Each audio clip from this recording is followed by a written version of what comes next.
I'm gonna make my wife work with only $50 for groceries every month.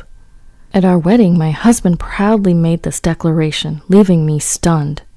The joyous and blissful atmosphere of the wedding froze in an instant. I'm so lucky I've scored myself a cheap housemaid. As I realized that this was his intention, I felt like everything was going dark before my eyes. Then a stern voice echoed throughout the venue.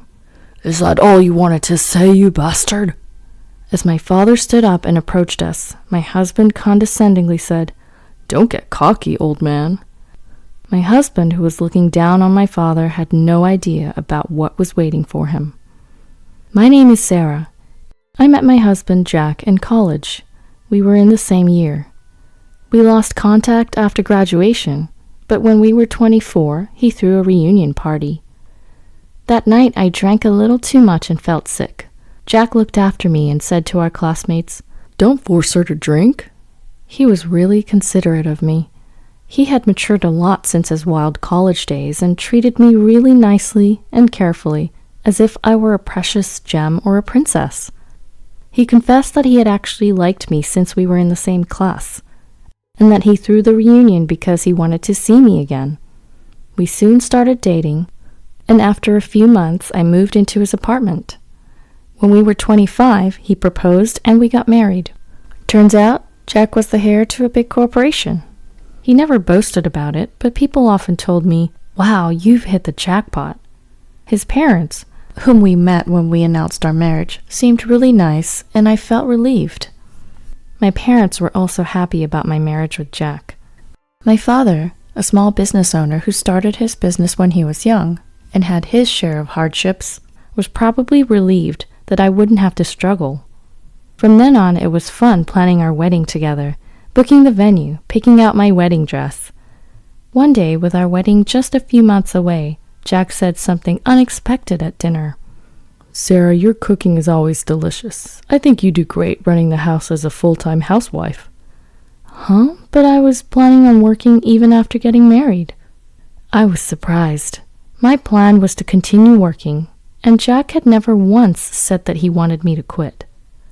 It's fine if you work part-time on the side while doing housework and looking after kids.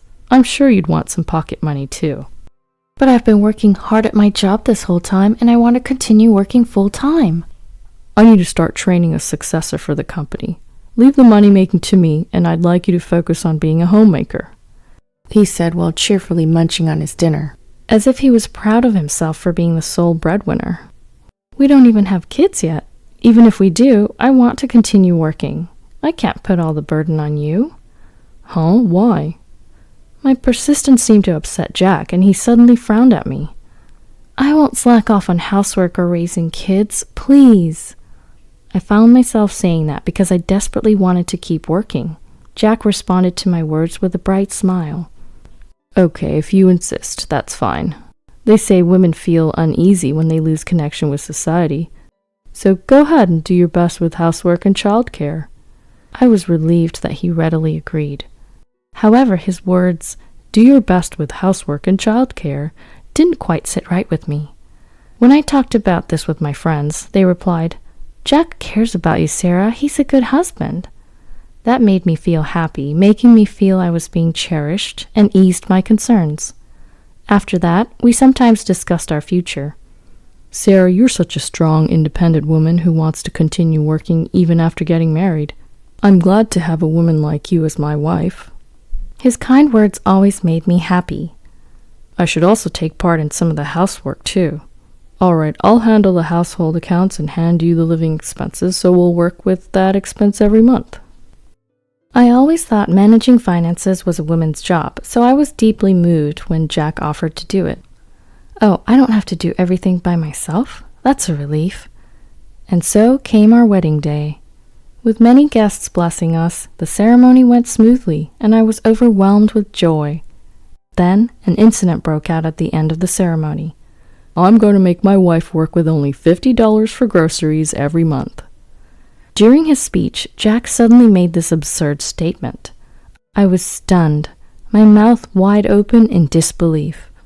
The other guests started murmuring, and the festive mood instantly turned ice cold. "Ah, I'm so lucky to have such a cheap maid," he said, grinning at me, oblivious to the fact that he just ruined our wedding. What on earth is he talking about? I was horrified to see him change so abruptly. "I never agreed to such an absurd thing as $50 a month for groceries." "You agreed when I said I'll manage the finances, didn't you?" "Huh? Well, yes." I couldn't believe that this was his plan all along. I blanked out. I suddenly realized that he might have been deceiving me all this time. "I let my wife say she wants to do all the housework and childcare while working full-time. I'm sure she'll be able to handle all the chores perfectly and make nutritious, filling meals for just $50 a month." Hearing him spout such nonsense, I quickly covered his mic with my hand. "Don't just say whatever you want. I won't accept this." "What's wrong? Didn't I tell you to do your best with the housework and childcare?" "Aren't you supposed to help out too?" "I never said anything like that." "We can't live together like this." Suddenly, Jack's expression changed, and with a terrifying look in his eyes, he whispered in my ear, "We're bound by this ceremony. It's too late to cancel the marriage now, right?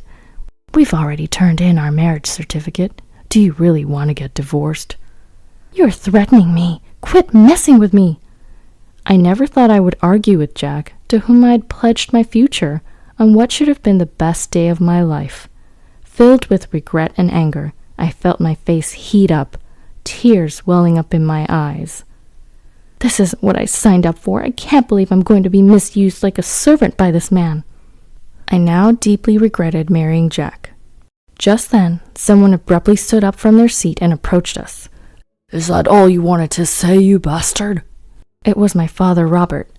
His temples were throbbing, his gaze intense. I could tell he was infuriated on my behalf.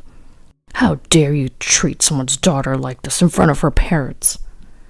The tone in his voice froze the already tensed atmosphere in the venue. Our wedding guests held their breath, watching the stare-down between my father and Jack. "What's your problem? Don't get so cocky." Looking down on my father, Jack had an evil expression that I had never seen before, which made me shiver. "My father's the president of a major corporation, and I'm his successor. A small business owner of a company I've never even heard of shouldn't act all high and mighty." When I introduced my father to Jack, he praised my father, saying he was a great man, despite the fact that his company was small. And he even told me, "I fell in love with you, and your family background won't change my feelings for you." In the end, he had just deceived me with sweet words. Just as Jack was about to confront my father again, a loud shattering sound of glass shocked the whole venue. We all turned to see what had happened. There stood Jack's father, his hands shaking uncontrollably and his face turning to an alarming shade of blue. In stark contrast to Jack's demeanor, his father had a look of sheer panic on his face. Idiot, stop it, Jack! Don't you dare cross that man!" "What are you scared of? We could crush this little company in an instant and toss it aside, right?" In response to Jack's mockery, his father shouted out in a trembling voice, "That gentleman is one of our major shareholders." "Huh? This old guy?" Jack, with a baffled look on his face, alternated his gaze between his own father and mine. While my father's company was indeed small in scale, he had started it himself, and he received compensation such as executive remuneration and dividends from stocks. Moreover, he held stocks in companies other than his own, and if he sold them, he would have assets amounting to several $100 million. Among these stocks were those of the company owned by Jack's father. That's why my father, as a major shareholder, had the right to influence the company's management policies. When Jack learned this fact, he was stunned and blurted, "So did you tell me to date Sarah because you wanted to get your hands on her father's wealth?" "It's more than that." Jack's father was seeking for something greater out of this marriage, but just didn't tell Jack about it, since his son was a guy full of himself. Jack's father had his eyes on my father's patents. He's currently paying a significant amount of money to my father's company to use that patent, but if Jack and I were to marry, he would no longer have to pay for it, and he could use it freely. "Patents? And you were told to date me? Jack, you never actually liked me?" What kind of nonsense is that? I'm the son of a major corporation CEO, you know. If it weren't for my dad's request, I would never be with you. What the hell? I truly loved you. Matter of fact, I was supposed to be set up with a beautiful heiress. Instead, I've been putting up with a mediocre girl like you all this time. You should be grateful. Enraged, Jack knocked a flower from the table, scattering white petals everywhere. Jack, please don't talk anymore. Jack's father was pale as a ghost, trembling like he was seconds away from fainting. But that's all understandable. His son wouldn't stop making remarks that would infuriate the last person he'd want to cross. Shut up.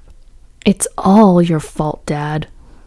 Just as the father-son argument was about to break out, my father's voice echoed once again. That's enough. For a moment, the room fell silent. Sarah, what are you going to do? Do you still want to marry this kind of man? My father gently asked me, but I quietly shook my head. I can't be happy marrying this sort of man. A man who would treat me as a maid, trying to have me live on $50 for food every month. I just couldn't bear the thought of being with him. This is economic abuse, isn't it, Jack? I will sue you. I'm also going to annul our marriage, so be prepared for that. What? Are you okay with being a divorcee? Well, you're going to be a divorcee too, so we might as well share the pain. I won't hold back anymore. Since I realized he had no love for me, I had completely lost feelings for him. I'd rather be a divorcee than be exploited under such ridiculous conditions. When I firmly stated my decision, my father also nodded in agreement. That's probably for the best. As for your company, we will take appropriate measures. I wonder what will happen to your company from now on. When my father said this with a terrifying look on his face, it seemed Jack finally realized the gravity of the situation. He fell on his knees, begging for mercy with his father. Our foolish son has been terribly rude. We promise to educate him well to avoid any future incidents. Please, just don't cancel the marriage. Sarah, I was wrong. Please forgive me. I'll let you do as you like with housework, childcare, and work. I won't limit your food expenses anymore. You can even hire a maid and relax at home if you want. We can hear all about your grievances in court. Dad, let's go home. I apologized to all the guests and returned all their gift money. Then I canceled the wedding. Afterwards, thanks to the skilled lawyer hired by my father, we managed to sue Jack in court. The cause of our broken engagement was determined to be Jack's fault, and he was forced to bear the full cost of our wedding fees. Plus, I also received compensation. Moreover, because he failed poorly at securing a convenience marriage and humiliated his father by having him beg on his knees, he got abandoned by his parents as well. There is no way he will ever sit in the CEO chair again. Jack, out of desperation, caused a ruckus at work and got in trouble with the police. From what I've heard, he got fired in the end. He's become worthless, aimlessly living life with no solid job. Of course, there's no chance for him to ever get set up with a heiress anymore. As a result of deceiving me and getting abandoned, his life became miserable.